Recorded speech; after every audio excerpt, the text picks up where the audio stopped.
پارہ نمبر 2، سورہ البقرہ،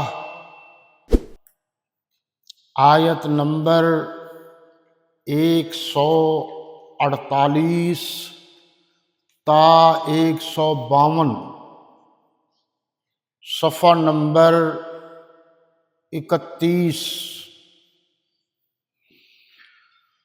الحمدللہ وکفیٰ وسلام علی عبادہ الذین اصطفیٰ، اما بعد فاعوذ باللہ من الشیطان الرجیم، بسم اللہ الرحمن الرحیم۔ ومن حيث خرجت فول وجهك شطر المسجد الحرام وإنه للحق من ربك وما الله بغافل عما تعملون۔ ومن حيث خرجت فول وجهك شطر المسجد الحرام وحيث ما كنتم فولوا وجوهكم شطره لئلا يكون للناس عليكم حجة إلا الذين ظلموا منهم فلا تخشوني واخشوني وَلِأُتِمَّ نِعْمَتِي عَلَيْكُمْ وَلَعَلَّكُمْ تَهْتَدُونَ۔ كَمَا أَرْسَلْنَا فِيكُمْ رَسُولًا مِّنْكُمْ يَتْلُو عَلَيْكُمْ آيَاتِنَا وَيُزَكِّيكُمْ وَيُعَلِّمُكُمُ الْكِتَابَ وَالْحِكْمَةَ وَيُعَلِّمُكُم مَّا لَمْ تَكُونُوا تَعْلَمُونَ۔ فَاذْكُرُونِي أَذْكُرْكُمْ وَاشْكُرُوا لِي وَلَا تَكْفُرُونِ۔ صدق اللہ مولانا العظیم۔ آج ہم اللہ تبارک و تعالی کے فضل و کرم اور اس کی مہربانی سے آیت نمبر 148 تا 152 کا مطالعہ کرنے کا اعزاز اور شرف حاصل کر رہے ہیں۔ سب سے پہلے دیکھیے بامحاورہ، سلیس، آسان اردو زبان میں ترجمہ۔ اور تم جہاں سے نکلو نماز میں اپنا منہ مسجد محترم کی طرف کر لیا کرو، بے شبہ وہ تمہاری پروردگار کی طرف سے حق ہے، اور تم لوگ جو کرتے ہو، جو کچھ کرتے ہو، اللہ اس سے بے خبر نہیں۔ اور تم جہاں سے نکلو مسجد محترم کی طرف منہ کر کے نماز پڑھا کرو، اور مسلمانوں تم جہاں ہوا کرو اسی مسجد کی طرف رخ کیا کرو۔ یہ تاکید اس لیے کی گئی ہے کہ لوگ تم کو کسی طرح کا الزام نہ دے سکیں، مگر ان میں سے جو ظالم ہیں وہ الزام دیں تو دیں۔ سو ان سے مت ڈرنا اور مجھ ہی سے ڈرتے رہنا۔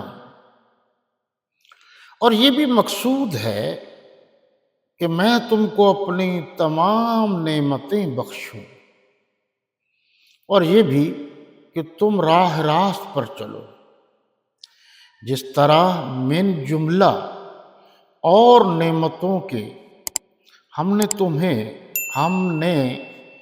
تم میں تم ہی میں سے ایک رسول بھیجے ہیں جو تم کو تمہاری آیتیں پڑھ پڑھ کر سناتے اور تمہیں پاک بناتے اور کتاب یعنی قرآن اور دانائی سکھاتے ہیں اور ایسی باتیں بتاتے ہیں جو تم پہلے نہیں جانتے تھے، سو تم مجھے یاد کیا کرو، میں تمہیں یاد کیا کروں گا، اور میرا احسان مانتے رہنا اور ناشکری نہ کرنا۔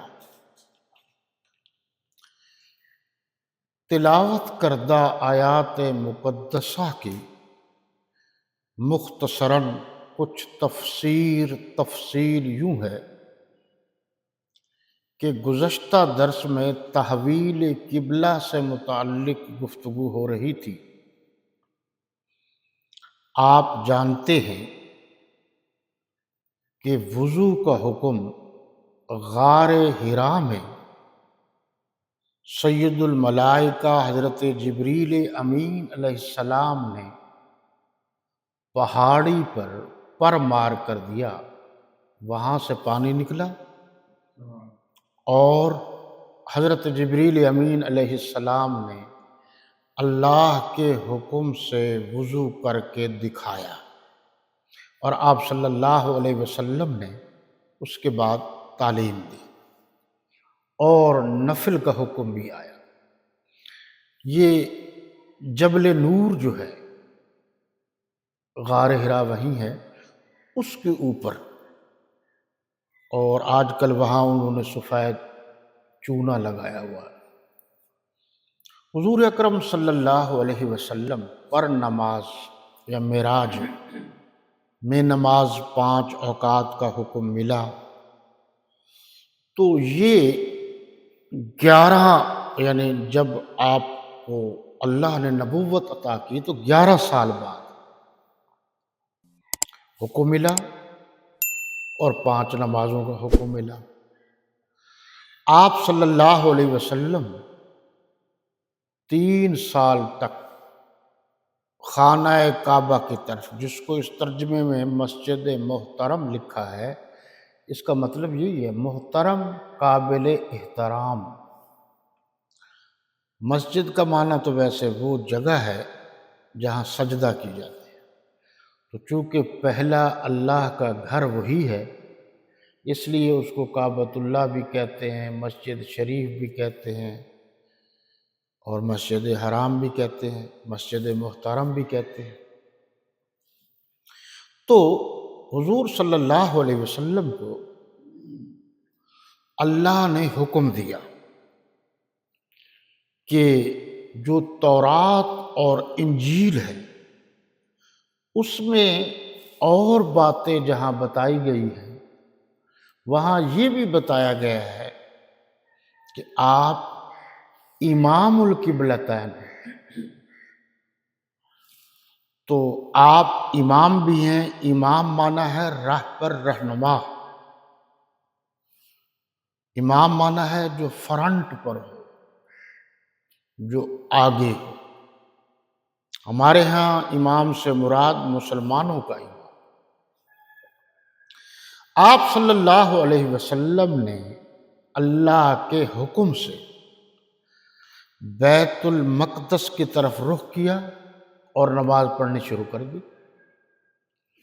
یاد رہے کہ 15-16 مہینے تک رسالت پناہ، رسالت معاب، تاجدار ختم نبوت صلی اللہ علیہ وسلم اسی طرف رخ کر کے نماز پڑھتے رہے، لیکن دل میں خانہ کعبہ کی طرف زیادہ توجہ کرنے کے لیے دل بار بار کہتا تھا، لیکن نبی تھے اور نبی صلی اللہ علیہ وسلم ساری کائنات میں جس طرح نبوت کا مقام اعلیٰ ہوتا ہے، اسی طرح نبی ساری کائنات میں سب سے زیادہ اللہ کے حکم کا فرما بردار ہوتا ہے۔ تو حکم تھا، پڑھتے رہے، پڑھاتے رہے۔ آپ کے علم میں ہوگا کہ حضرت یعقوب علیہ السلام، اب ذرا آپ دیکھیے کہ جب حضرت ابراہیم علیہ السلام نے بنیادیں اٹھائیں خانہ کعبہ کی، اور میں نے عرض کیا تھا کہ خانہ کعبہ کی بنیاد حضرت آدم علیہ السلام سے ہے، یہ اللہ کا پہلا گھر ہے۔ ان اول بیت وضع للناس، یہ جو لفظ اول ہے تاریخی اعتبار سے بھی اول ہے۔ حضرت ابراہیم علیہ السلام نے جب بنیادیں اٹھائیں، جو مختلف گردش ایام، گردش حالات، طوفان اور مٹی کی وجہ سے وہ جو بنیادوں پر مٹی پڑ چکی تھی وہیں سے اٹھائیں، بنیادیں نہیں ڈالیں، بنیادوں سے اوپر اٹھائیں۔